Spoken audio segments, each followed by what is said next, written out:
Okay, in this video, we're going to be talking about the uh, Trump presidency. I know we're going to be going back with it because obviously we don't have enough information on the Biden presidency yet to make an actual judgment. I'd like to at least go to the midterms before we're actually going to make a judgment on the Biden presidency to actually see what's being done. I know a lot of people are jumping on one way or another with that before with making judgments on either way with it. That's some partisan left and right that have actually made judgments saying positive or negative.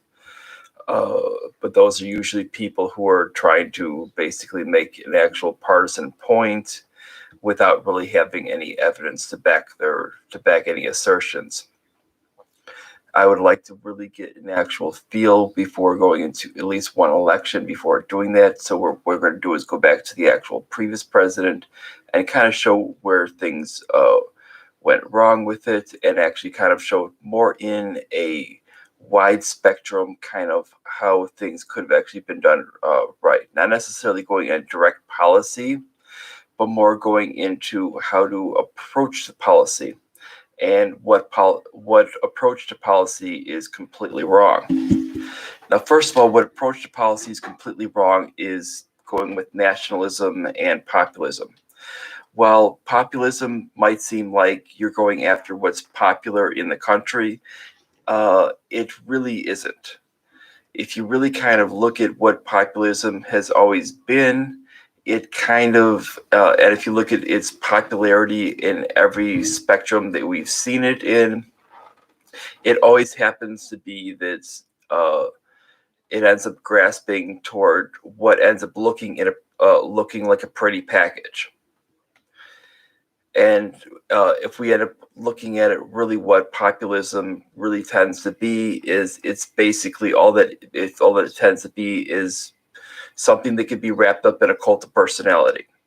Sorry to tell people that, but that's really what it is with it. There's really nothing to populism because it really doesn't base itself on any fundamental ideas. It's just what ends up becoming popular. It's basically trends. And it ends up being something that ends up being where somebody jumps on something on a feeling of the what are called people, and they tend to exploit that. So that's basically all that is cult of personality.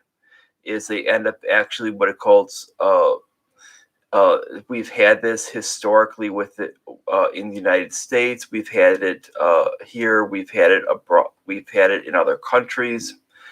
And this is basically just the exploitation of people and trying to use those situations. It might be economic, it might be social, and trying to use that to basically further a movement. Now, the movement does not necessarily have to on those points have to necessarily be actually favored by the majority of people in the country to actually be considered populist. Now, most people would think, well, if it's populist, shouldn't be going on basically favored most people in the country.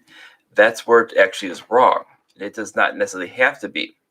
What they're mistaking between with populist is pragmatism. Pragmatism is basically taking views of different issues and actually saying, okay, this is the most popular on this way to go with it, and going off of that. That would be pragmatism. What a populist is basically saying is, oh, there's anger amongst this idea with it, so you take advantage of that situation. That's populism.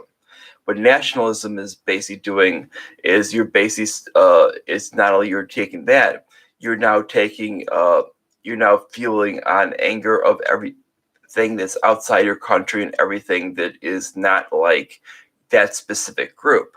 Everything that is opposed to your group is the enemy. That's basically nationalism, and that's what it is. So when what we saw with Trump was he was mixing the two together. We've even seen Christian nationalism as well with it, where they tend to view this idea of a lot of these Christians that believe that there's some type of outside force that's basically trying to wipe them out. Meanwhile, there was no evidence thereof that happening. We find that's where you found a lot of type of people trying to pander to that. Doesn't matter if it's news or other sources or other groups that are trying to pander to that, because there's obviously money in that. And they will tend to pair off with political people who are trying to basically further those ideas. And they'll even get caught up in ideas like the QAnon and stuff with it, which even goes down a bigger rabbit hole. And that's what we end up seeing with that, with when we saw when we see Christian nationalism. Now, what we need, if you wanted to actually be what would be successful, he basically had three options. You have partisan pragmatism. You have basically a non-partisan pragmatism, or I hate to use the word national pragmatism because it's too close to the word nationalist. But basically like a nonpartisan pragmatism, where you're not really concerned about which party it leans to. And then you have the last one, which is basically a constitutional system. Basically, you're only taking an oath to your constitution. Now, he could have obviously gone one of these three ways.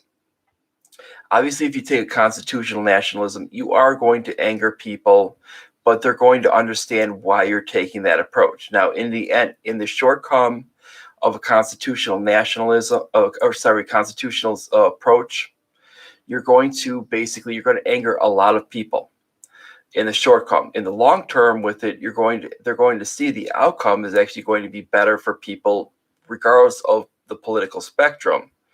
Obviously, people who are libertarians with it, they're going to obviously be on your side. People who are amongst the obviously, you're going to anger your nationalist people with it because they don't like the Constitution, because it restricts their power. And they're not going to like this. Those people are never going to come back. Those people are going to oppose you and are going to back the next people who basically want to nationalize more power to these central authority. But when it comes down to the people who side on either more the conservative or more the progressive side of the spectrum, you're going to basically find out that eventually you're going to get them on your side, because when they're going to realize that you're going to get a lot more individual autonomy when you start to approach this and realize that, for instance, that there is no actual federal authority on immigration. The only authority becomes when for people to apply for citizenship, and there's a set amount of rules.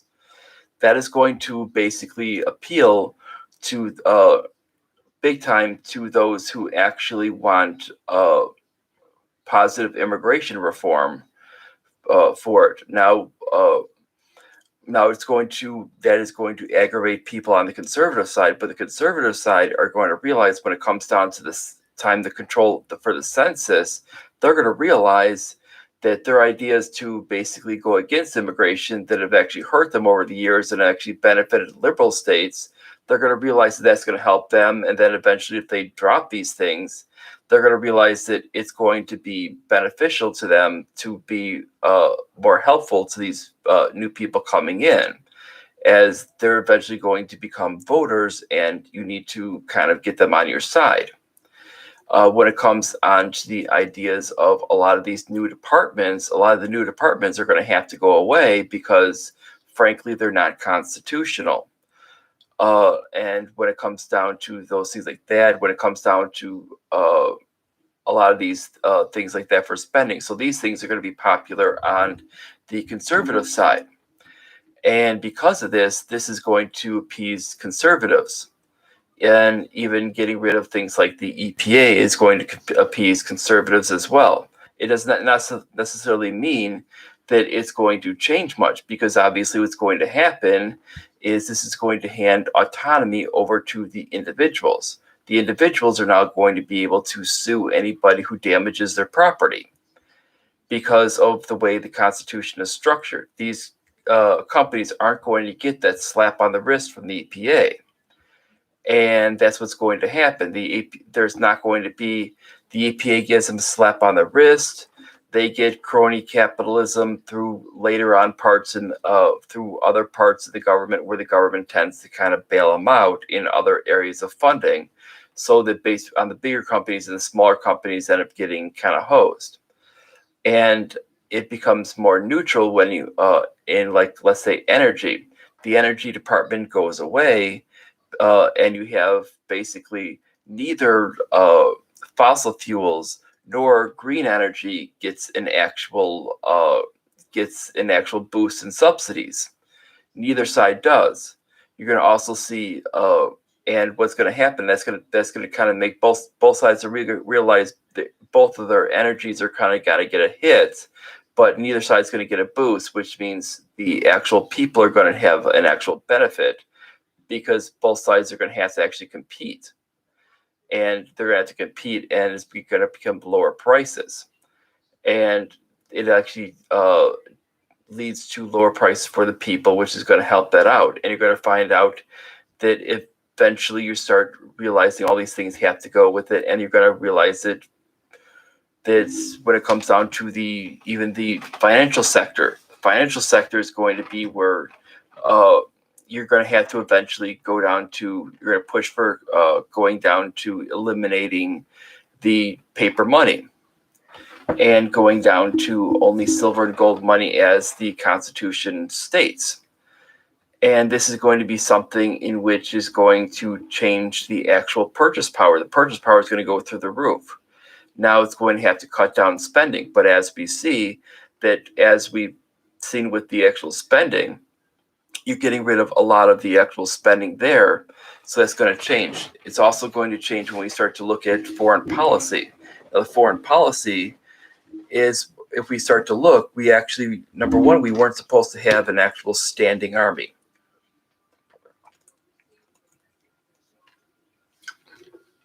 Number two is, even if we do have a standing army at worst, it's only meant to actually defend the United States itself. This is the whole point. So when we start to view the United States as basically being where we're only supposed to be defended, this means that we're supposed to be limited to only the 48 states, Alaska, Hawaii, and our other territories. Nothing more.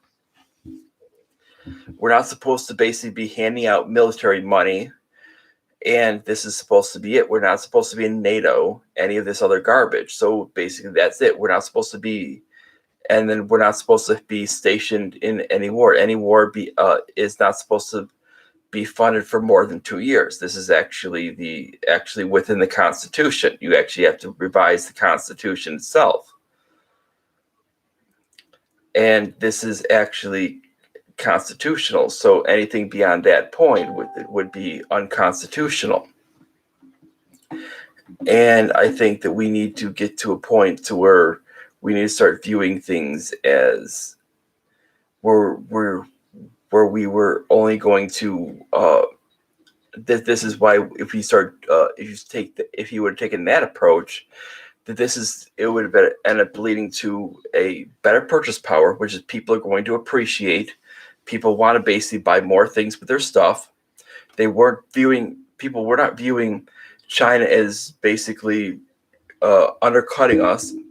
It was actually, we were actually diluting our purchasing power, and China was not diluting theirs at the same rate, and that's why we were basically losing the ability to sell things overseas, because our things were becoming more and more expensive to handle the loss of purchase power. So our things were getting more and more inflated, and that's why we can't sell things overseas. And this is a thing of what was happening. China was not hosing us. We were essentially hosing China from actually doing this with it. This is where we found that Trump did not understand economics. And what ended up happening was we were basically sending out a bunch of IOUs. And by harassing other countries, China, Russia, etc., we were basically, and bring in people like Peter Navarro that did not understand economics either. Why he even got a degree to begin with is beyond me.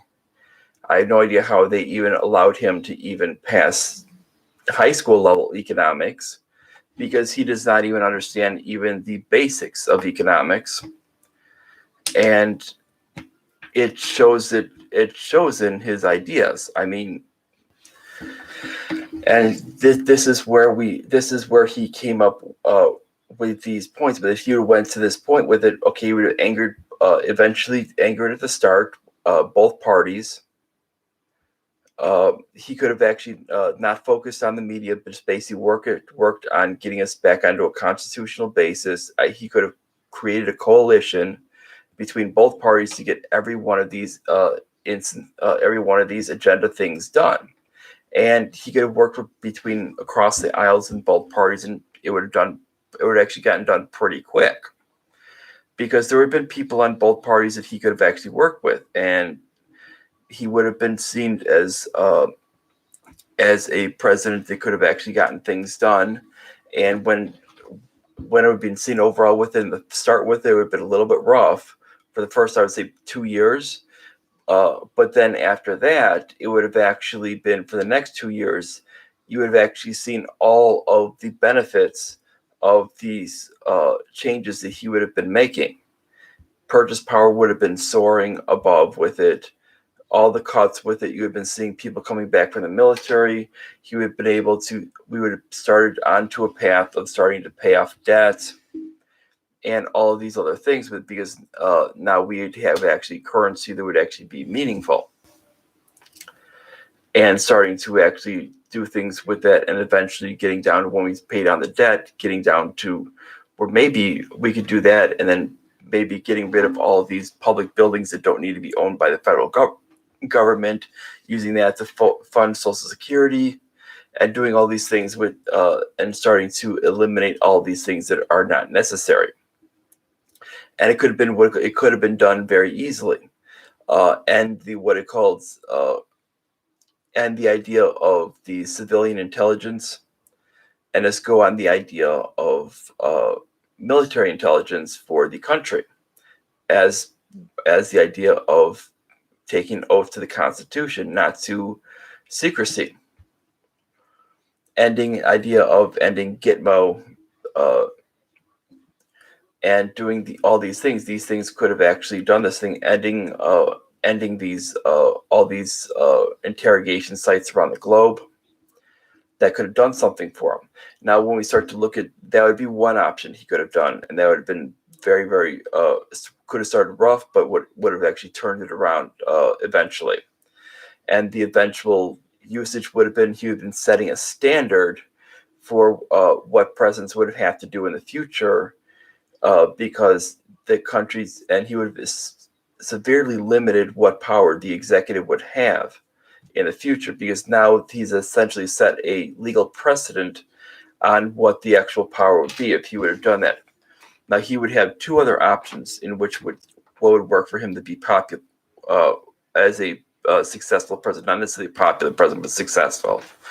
The other one would be being what would be deemed as a partisan pragmatic president. We've had these before with it. This is kind of like your run-of-the-mill things. George Herbert Walker Bush, George W. Bush.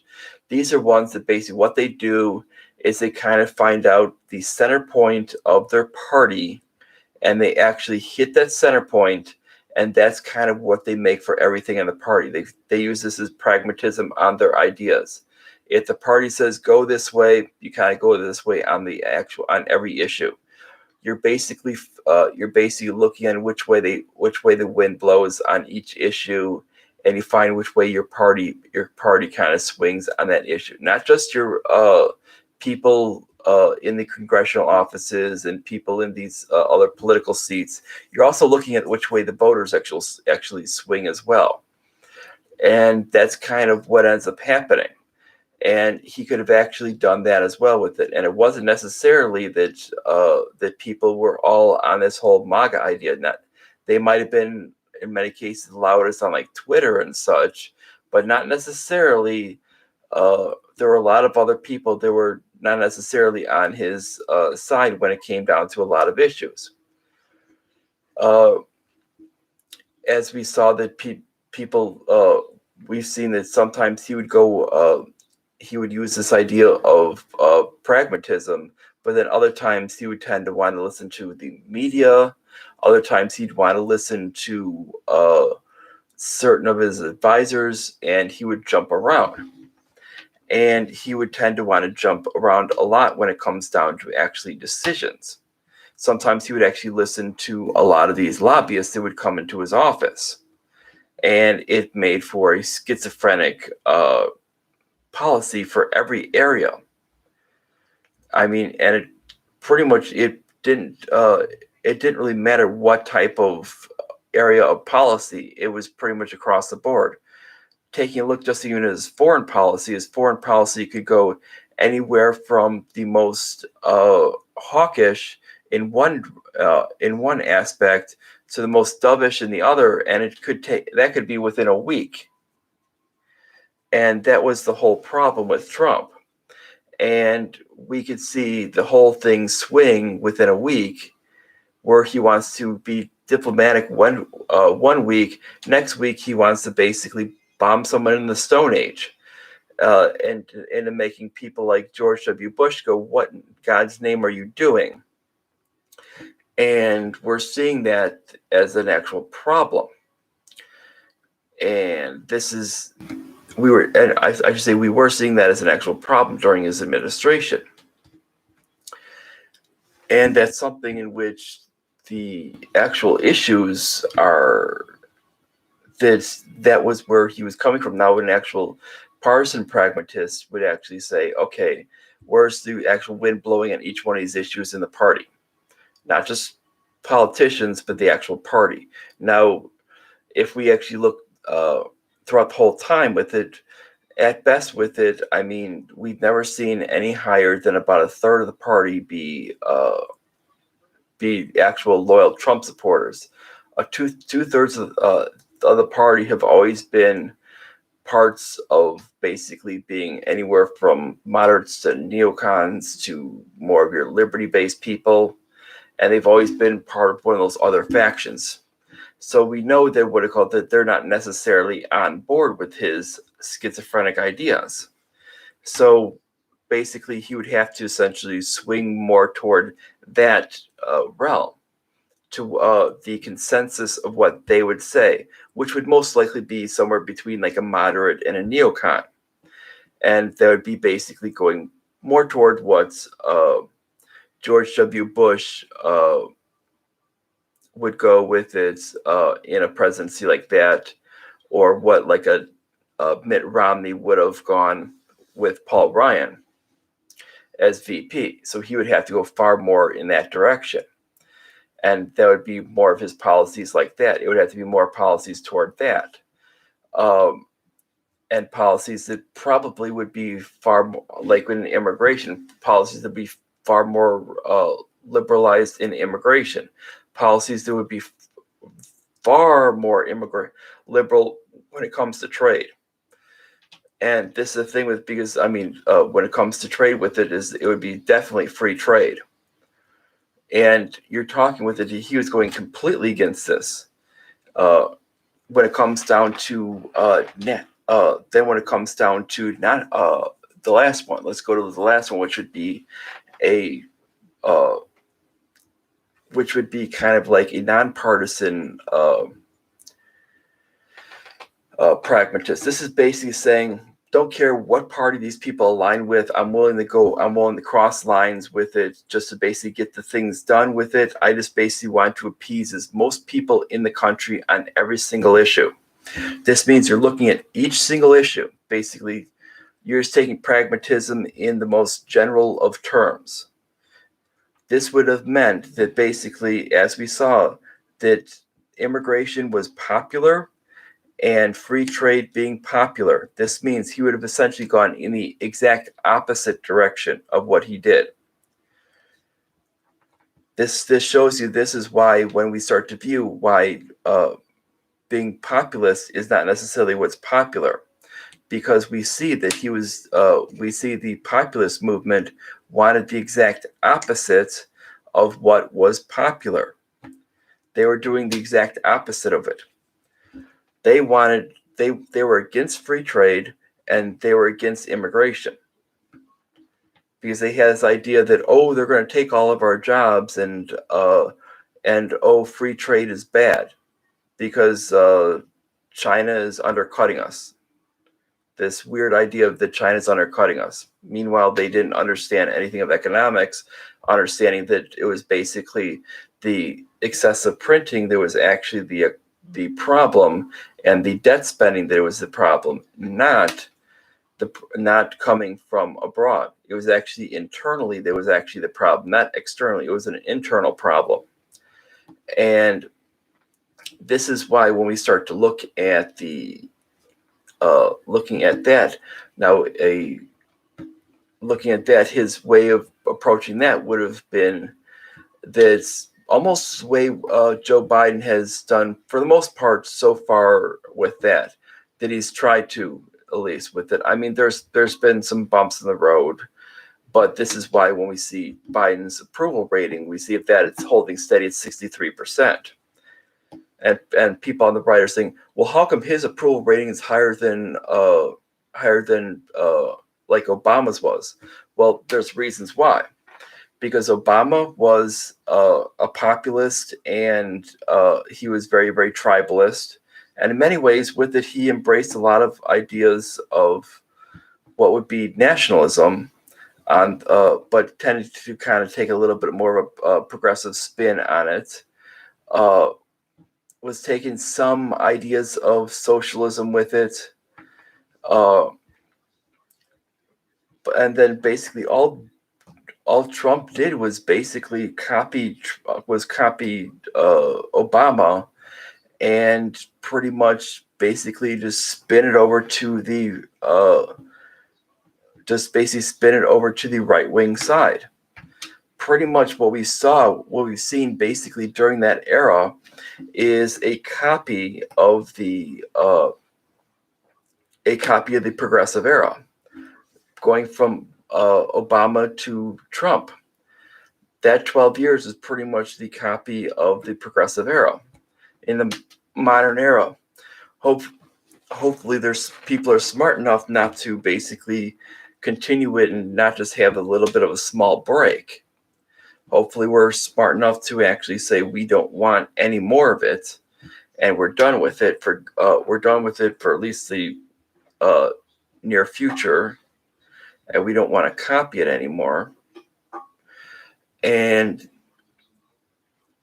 that's why when we see, but going back to it, that's why when we see with Biden, but that's why Biden's running fairly high. Biden, for the most part, is actually taking a nonpartisan pragmatism for his approach, and that this is the actual approach that he actually was intending to do. Yes, he actually aligns himself with the as being a moderate leaning to the progressive side, but still his approach with it has been solely on the idea of taking a nonpartisan pragmatism, looking at the actual whole country, finding out what bills people want, what bills people don't want, what direction people want to go in, and he's basically approached that, seeing that people basically want, for the most part, people want to basically go to some type of normalization. People are in favor of trade. People are in favor of immigration, and he's basically trying to push for that. Now you have the opposition party, the Republicans, that are basically trying to fight that. Now, as we've seen with it, when you try to fight ideas of that, it's not very popular. And we're finding out that we're going to find out in the midterms that if all things tend to go well with Biden, as long as he's able to get some of that through, that they're going to realize that beyond the hard red states, that basically are willing to put up with just an anti-Biden idea, when you start to look at it, you're going to basically see, when it comes down to the midterms, is, I mean, just even on the Senate,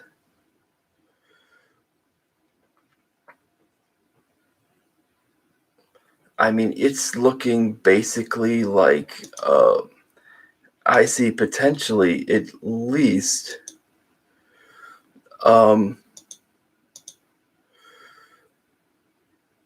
because of the way the lean red people are having bad runs with it right now.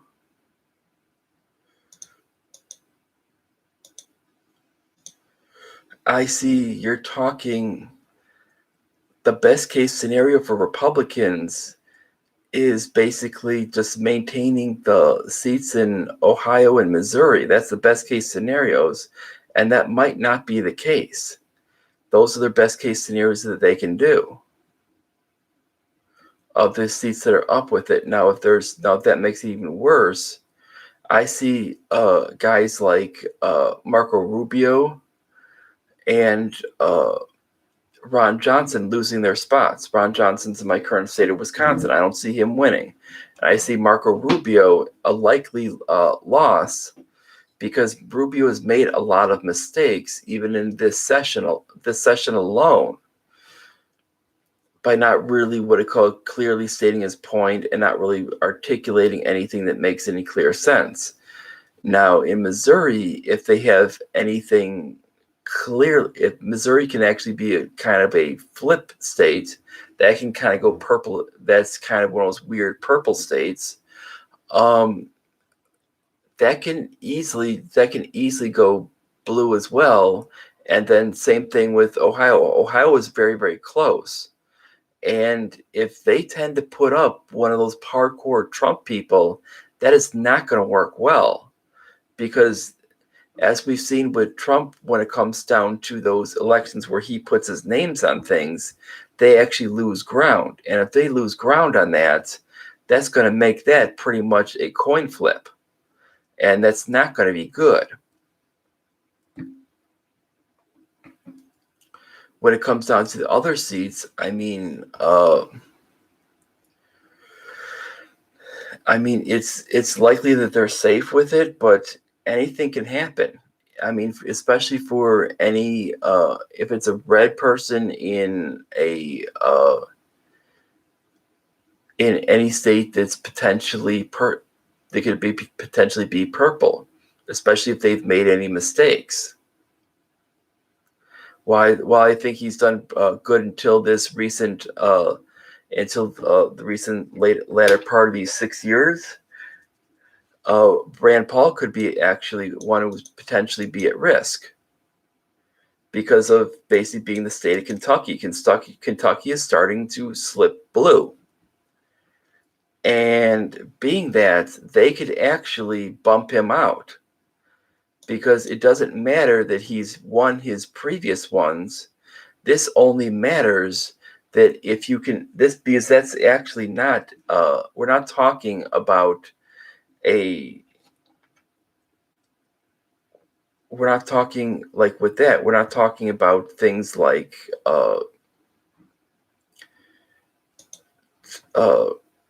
House seats. We're actually talking about things like actual Senate seats. That means the whole state. So you need to actually win outright. So anything can happen with that. That's why I'm saying with that. So that's very interesting with that out there. And I think that goes into where we've seen failures with Trump. And I think we need to look into some of those things when it comes down to it, is that we've seen those, and those can really tend to play into some of the things in the future. And when it comes down to some of the things in the future, we can actually see that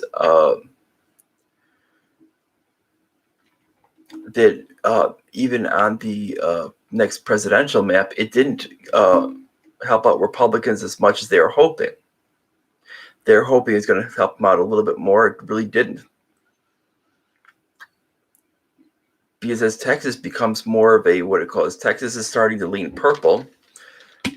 Florida, but they're going to try to basically push out areas in which they're going to try to make it as purple as possible, as basically as red as possible for those districts.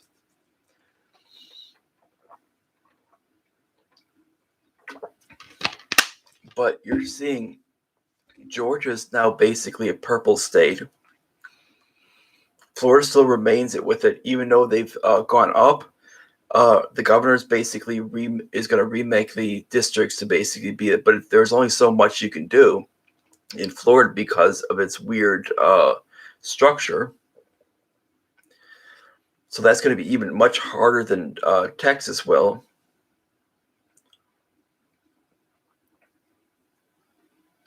And Florida only gained, I believe, one seat. So when we start to look at these things, is that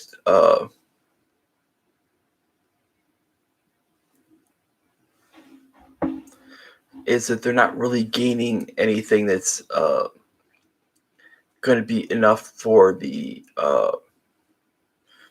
to really do anything with.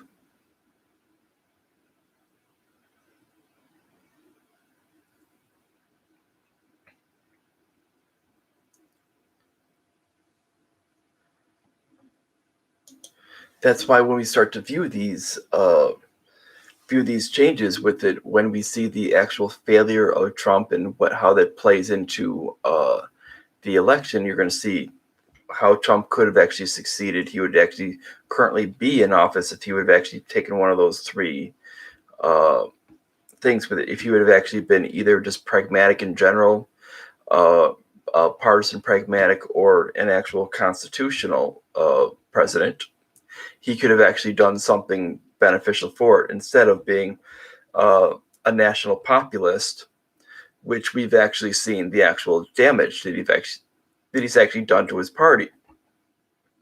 And now we've actually seen this further damage that's actually caused from it, because now basically anybody who opposes him, he wants to basically cause a fight with, and he thinks every day that someone's that actually the party doesn't do enough for backing him. And now we've actually seen that that's going to cause further divides. And where that leads us with it in the future for the GOP. Now, I'm libertarian with it, so I don't really care about either party.